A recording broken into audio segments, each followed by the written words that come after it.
மதுரையில் சித்திரை திருவிழாவின் ஒரு பகுதியாக தேரோட்டம் தொடங்கி நடைபெற்று வருகிறது. நேரலையில் பார்க்கலாம்.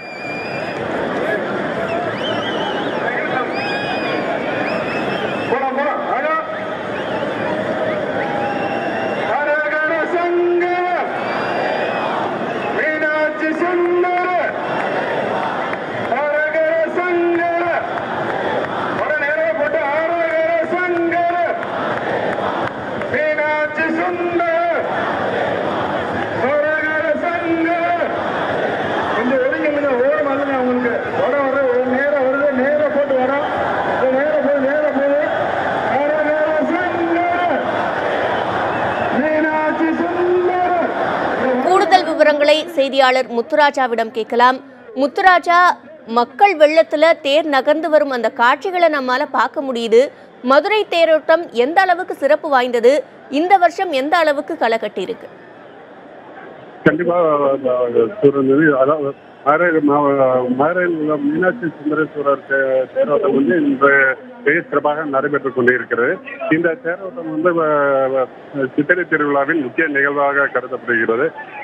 இரு தேர்களாக உள்ள இந்த தேரில் வந்து முதல் தேரில் சுந்தரேஸ்வரர் பிரியாவிடை அம்மன் பெரிய தேரிலும், மீனாட்சி அம்மன் பின்வரும் சிறிய தேரிலும் பக்தர்கள் படம் பிடித்துக் கொண்டே இருக்கிறார்கள்.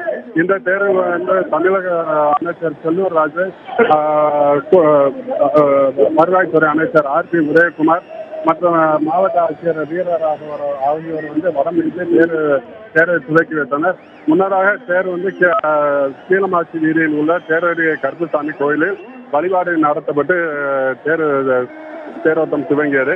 இந்த தேரோட்டம் வந்து இன்று காலை சரியாக 6:30 மணி அளவில் துவங்கியது. இந்த தேரோட்டத்தை காண வந்து பல்வேறு பகுதிகளிலிருந்து பல லட்சம் பக்தர்கள் வந்து இந்த தேரோட்டத்தில் குவிந்துள்ளனர். இந்த தேர் வந்து இந்த தேர் வந்து மதுரையில் உள்ள முக்கிய வீதிகளாக கீழமாசி வீதியில் துவங்கி தெற்கு மாசி வீதி, மேலமாசி வீதி மற்றும் வடக்கு மாசி வீதி வழியாக சரியாக நண்பர்கள் 12:30 மணி அளவில் வந்து தேரடியை வந்து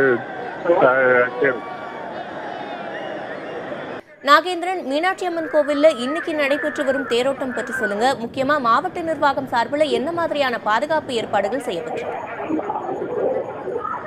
சிவரஞ்சனி, மதுரை மீனாட்சி அம்மன் கோவிலின் சித்திரை திருவிழாவானது கடந்த 18ஆம் தேதி கொடியேற்றத்துடன் தொடங்கியது. 10ஆம் நாள் திருவிழாவான நேற்று சுந்தரேஸ்வரர் மீனாட்சி அம்மன் பிரியாவிடைக்கான அந்த திருக்கல்யாணமானது வெகு விமர்சையாக நடைபெற்றது. அந்த நிலையில்தான் இன்று வந்து 11ஆம் நாள் திருவிழாவான திரு தேரோட்டமானது இன்று காலை வந்து சரியாக 6:30 மணி அளவில் வந்து தொடங்கி இருக்கிறது. மதுரை கீழமாசி வீதியில் உள்ள அந்த பகுதியில் இருந்து இந்த தேரோட்டமானது துவங்கி இருக்கிறது. காலை 6:30 மணி அளவில் வந்து தமிழக அமைச்சர்கள் செல்லூர் ராஜு மற்றும் ஆர்.பி. உதயகுமார் மற்றும் மதுரை மாவட்ட ஆட்சியர் வீரராகவராவ், மதுரை மீனாட்சி அம்மன் கோவிலின் சர்க்கார் கருமுத்துக்கண்ணன் ஆகியோர் வந்து தேரினை வந்து வடம் பிடித்து இந்த தேரினை வந்து துவக்கி வைத்தார்கள். இந்த தேரினை வடம் பிடித்து துவக்குவதற்கு முன்னர் அந்த தேரடி வீதியில் உள்ள கருப்புசாமி கோயிலில் உரிய அந்த பரிகார பூஜைகள் எல்லாம் செய்யப்பட்டுதான் அந்த தேரினை வந்துட்டு துவக்கி வைக்கப்பட்டது. அதனைத் தொடர்ந்து மதுரை மட்டுமல்லாது சிவகங்கை, திண்டுக்கல், ராமநாதபுரம், விருதுநகர் உள்ளிட்ட பல்வேறு மாவட்டங்களில் இருந்து வந்திருந்த அந்த சிவ பக்தர்கள் அந்த தேரினை வந்து பல்லாயிரக்கணக்கானோர் வந்து வடம் பிடித்து அவர்கள் வந்து இழுத்து சென்றிருக்கின்றனர். தற்போது 2 தேர்கள் இந்த பகுதியில் வந்து சென்று கொண்டிருக்கிறது. அந்த பெரிய தேரில் வந்து சுந்தரேஸ்வரர் மற்றும் பிரியாவிடை அந்த சுவாமிகள் இருக்கிறார்கள். அதே போன்று 2வது தேரில் வந்து மீனாட்சி அம்மன் வந்து அவர்கள் வந்து கொண்டிருக்கிறார்கள். இந்த தேரானது தற்போது தெற்கு மாசி வீதி கோயிலில் வந்திருக்கிறது. இந்த தேரடி வீதியை பொறுத்தவரைக்கும் பார்த்தோம் என்றால் கீழமாசி வீதியில் தொடங்கும் இந்த தேரானது கீழமாசி வீதியிலிருந்து தெற்கு மாசி வீதி, மேற்கு மாசி வீதி, வடக்கு மாசி வீதி வழியாக மீண்டும் வந்து கீழமாசியில் உள்ள நிலையை வந்து வந்தடையும். இது காலை 6:30 மணிக்கு தொடங்கியது தேரானது காலை வந்து ஒரு 11 மணி அளவுக்கு மீண்டும் அந்த நிலைக்கு வந்து வரும் என எதிர்பார்க்கப்படுகிறது. இதுக்காக பார்த்தோம் என்றால் மதுரை மாநகர காவல்துறையை பொறுத்த வரைக்கும் சுமார் 5000க்கும் மேற்பட்டோர் பாதுகாப்பு பணியில் ஈடுபட்டு வருகிறார்கள்.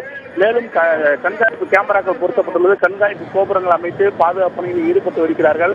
மேலும் எந்த விதமான அசம்பாவிதங்கள் ஏதும் நடைபெற்று விடாமல் இருப்பதற்காக இந்த 4 மாசி வீதிகளிலும் அந்த பகுதிகளில் வந்து மின் இணைப்புகள் வந்து துண்டிக்கப்பட்டு மின் ஊழியர்கள் அவர்கள் வந்து அந்த பணியில் வந்து ஈடுபட்டு கொண்டிருக்கிறாங்க. மேலும் மதுரை மாநகராட்சி சார்பில் வந்து சுமார் 50க்கும் மேற்பட்ட நடமாடும் கழிப்பறை வசதிகள் தயார் நிலையில் வந்துட்டு அவர் தேவையான அடிப்படை வசதிகள் செய்து கொடுக்கப்பட்டுள்ளது. மேலும் வந்து ஏடிஎம் முறையில் வந்து குடிநீர்கள் வந்து விநியோகம் செய்யப்பட்டு வருகிறது. சிவரஞ்சனி, விவரங்களை வழங்கியமைக்கு நன்றி நாகேந்திரன்.